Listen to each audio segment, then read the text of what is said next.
Well, it's yes, Elvis. Well, today we are in Cape Town.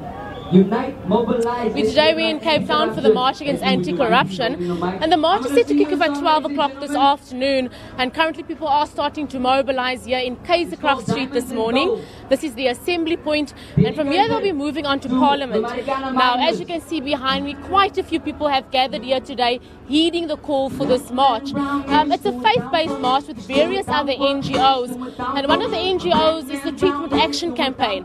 Now with me today I've got Mr. Ngamta, who's from the Treatment Action Campaign, and he's going to tell me why exactly they have decided to join. Thank you, Mr. Ngamta. Yes, we are here actually to stand in for all South Africans, because corruption is a cancer that makes sure service delivery is not be delivering to our community, and our society is actually getting hurt every time about corruption, because corruption only benefits only political parties and people who are loyal to political parties. So that is why we are here today, and we are supporting this corruption march, and that will make sure government come up with a plan and make sure government stand up to people who are corrupt in political parties and in government, and making sure service delivering is being done properly. Mr. Hamler, in a case in point like this, do you think marches like this will help the move against anti-corruption? It's the only time when government can hear, when organizations and faith-based organizations stand up actually and march to government. It's the only time when government can hear them actually. And it's the only tool that government have used also in apartheid years actually to make sure apartheid 1994 changed to democracy. That is why we are doing this, because government only the time, because if you can speak to government and have meetings with government, it will not help us. That is why we are here today. Mr. Hamler, behind us we have residents from all over Cape Town, and I know one of the groups is called the Langa Residents of Concern. Just tell me, why have they decided to participate, and why specifically that area? And again, because of Langa, why Langa participate actually in this, because there's a housing problem in Langa. That is why they are here, because people who are in need for houses, they are not getting houses, because what the councillors are doing, giving houses to their friends, family members, so people suffer. That is why they have joined us, because they have had an outcry, they went to court, and nothing government can help them with housing. That is why they are here today. And then tell me, what are you hoping to achieve by such a march? And do you think that people have really come out in their numbers? I think people have come out in their numbers. Organizations have supported us, because we've got 80 organizations on this.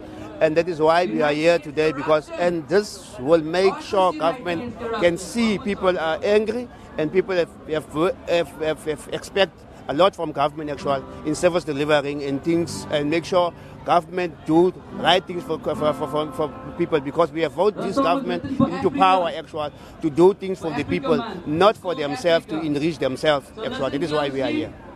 Ms. Hamler, from what I understand, you're also a community leader in your area, and you generally talk to people every day about their fears.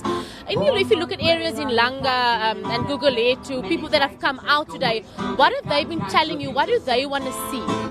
They want to see actual change, and they want to see government support poor people, because because most of the people who are poor, as people who have lost their jobs, then they don't have houses, they do stay in informal settlements, and people, and the service delivering is a main problem, because when it comes to informal settlements, there's a lot of informal settlements in our provinces. That is why we are here today.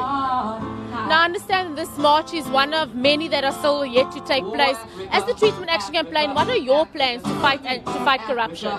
No, why we are here as Treatment Action Campaign? Because our systems are collapsing now. Because we have a health system that is really bad for systems. Because when we was having in last month the maternity units march, because of the health system is not correct, because mothers children are born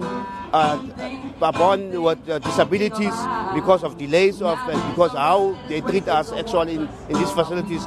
It is why we are here today, and we said for health it should be a priority for government actual and education and making sure they serve. This is why we are having textbooks that were never delivered in Limpopo, and we don't think it's only Limpopo.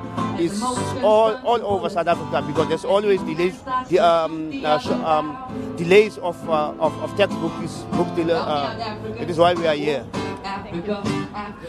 That was Mr. Hamla from the Treatment Action Campaign, and he's part of many NGOs who have gathered in Cape Town today to march against anti-corruption. Later on today we will be moving to Parliament, where a memorandum will be handed over and various speeches will be taking place there as well. Some of the other groups that have also been involved here today and are taking part of the march is the Right to Know campaign, and the Desmond and Luya Tutu Legacy Foundation will also be marching today. Thank you, Carmel. That was Carmel Loggenberg giving us an update as to what's happening in Cape Town at March, our reporter in Cape Town.